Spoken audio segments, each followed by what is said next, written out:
Então tomou um molho de sopo e molhou-a no sangue que estiver na bacia. E lançai na verga da porta e em ambas as ombreiras do sangue que estiver na bacia. Porém nenhum de vós saia da porta da sua casa até amanhã, porque o Senhor passará para ferir aos egípcios. Porém, quando vir o sangue na verga da porta e em ambas as ombreiras, o Senhor passará aquela porta e não deixará o destruidor entrar em vossas casas para vos ferir. Portanto, guardai isto por estatuto para vós e para vossos filhos para sempre.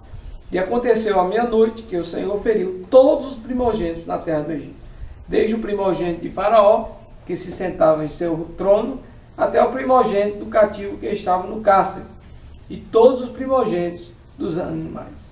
Então, meus amados, podemos perceber aqui a 10ª praga que foi lançada sobre o Egito. Foram 10 pragas que Deus lançou sobre o Egito, devido ao coração duro do Faraó. Deus permitia que o coração dele endurecesse, para que eles mesmos vissem a glória do Deus vivo, Deus verdadeiro. Irmãos? Que o nosso Deus é o único Deus que tem poder de criar os céus e a terra e tudo que há no universo.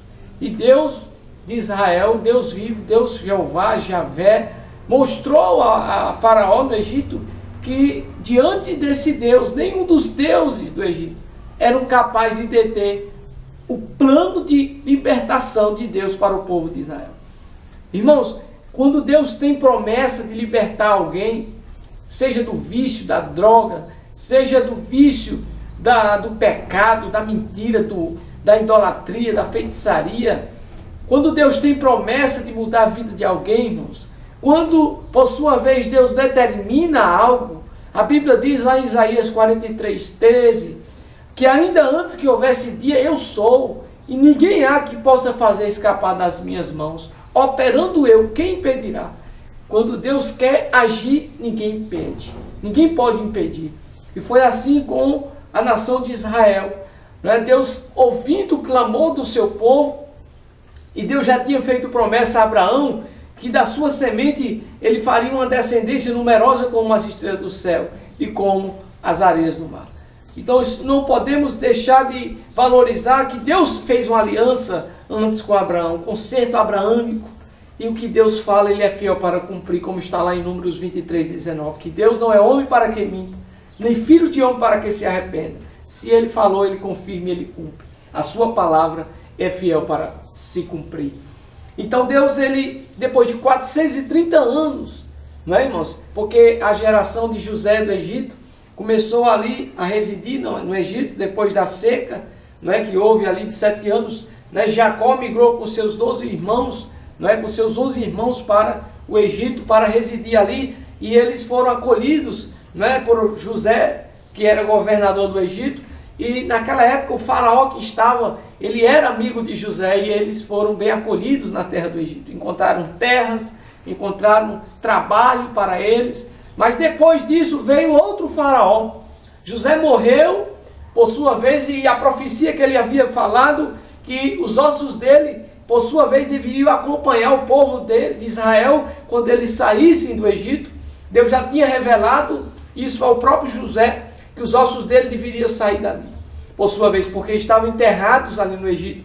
E se cumprindo essa profecia, irmãos, no dia do êxodo, da saída de Israel do Egito, os ossos de José foram levados juntos para a terra que mana leite e mel, a terra prometida que Deus havia prometido a Abraão, a terra que mana leite e mel. Irmão, quando Deus ele promete algo na vida de alguém, pode passar 10, 20, 25 anos para se cumprir a promessa de Deus, mas Deus vela em cumprir a sua palavra, como o próprio Jeremias mesmo, no capítulo 1, versículo 12 diz: e velo em cumprir a minha palavra.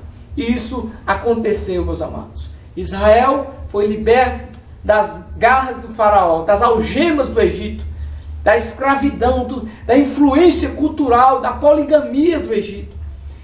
E depois de 430 anos Deus fez isso. Deus mostrou que Ele é o Deus verdadeiro, o Deus de Israel é o Deus único e verdadeiro. Não há outro Deus a não ser o Deus Javé, Rei dos Exércitos, Diante dele não tem quem consiga impedir a sua vontade. E nós podemos perceber que essa analogia podemos fazer hoje quando Jesus Cristo libertou-nos da escravidão do pecado. Antes de nós aceitarmos Jesus Cristo, nós também estávamos no Egito, no mundo, nas vaidades do mundo, satisfazendo as vontades do mundo, satisfazendo os desejos da carne, vivendo uma vida desviada dos caminhos do Senhor, da palavra de Deus.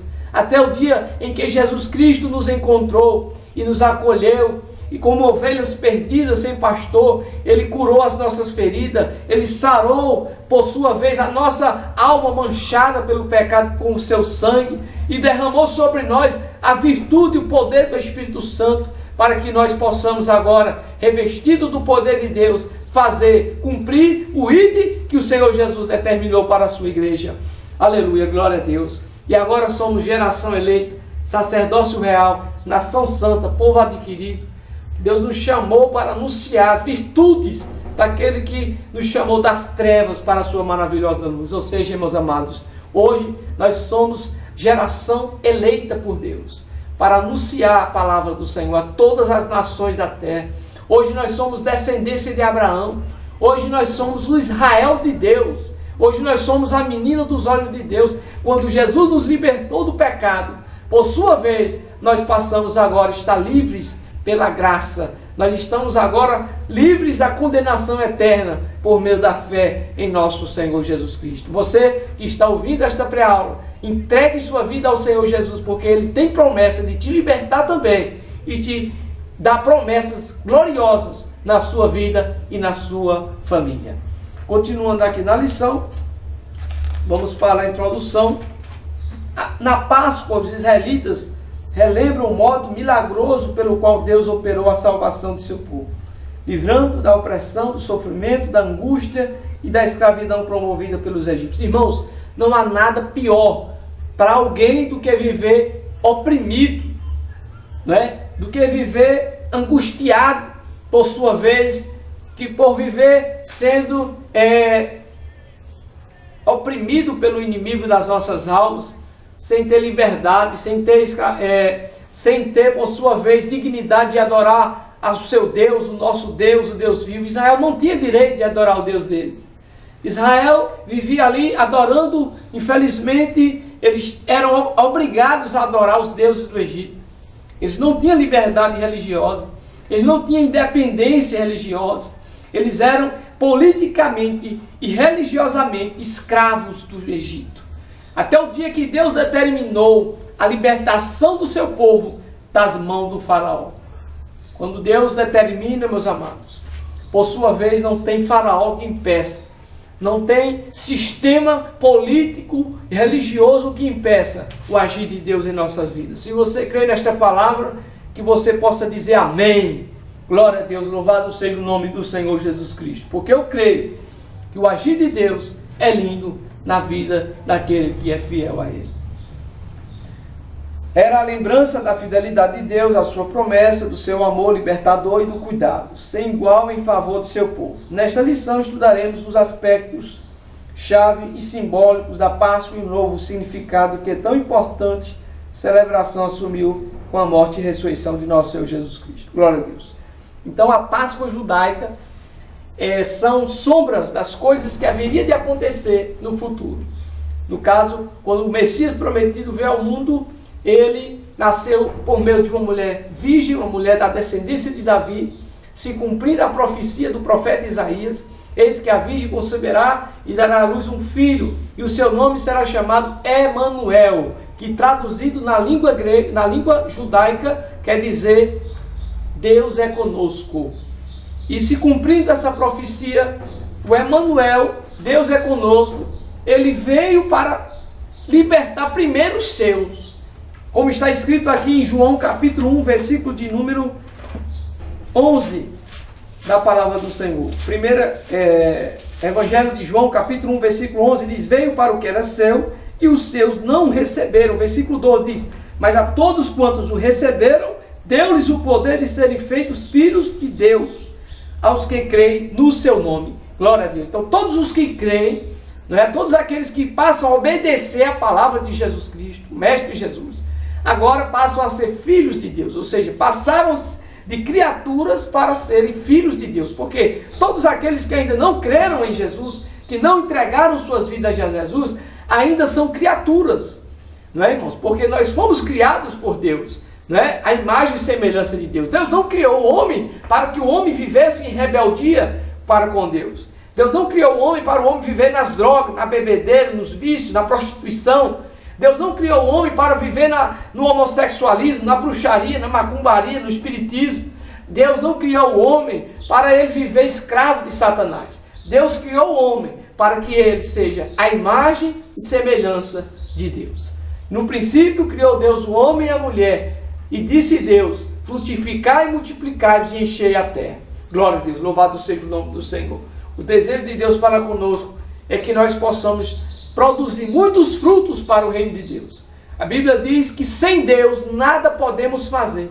O homem sem Jesus na sua vida, ele não pode fazer nada, porque Deus é a razão da existência do ser humano, porque nós somos criaturas de Deus e dependemos do Criador para nossas vidas. Continuando aqui, Israel foi a nação escolhida por Deus, né, por meio de Abraão, a nação de Abraão, Isaque e Jacó, veio por sua vez a nação de Israel, porém os seus não receberam, ou seja, aqueles que eram para receber o restaurador de Israel, não recebeu, rejeitaram o Messias prometido.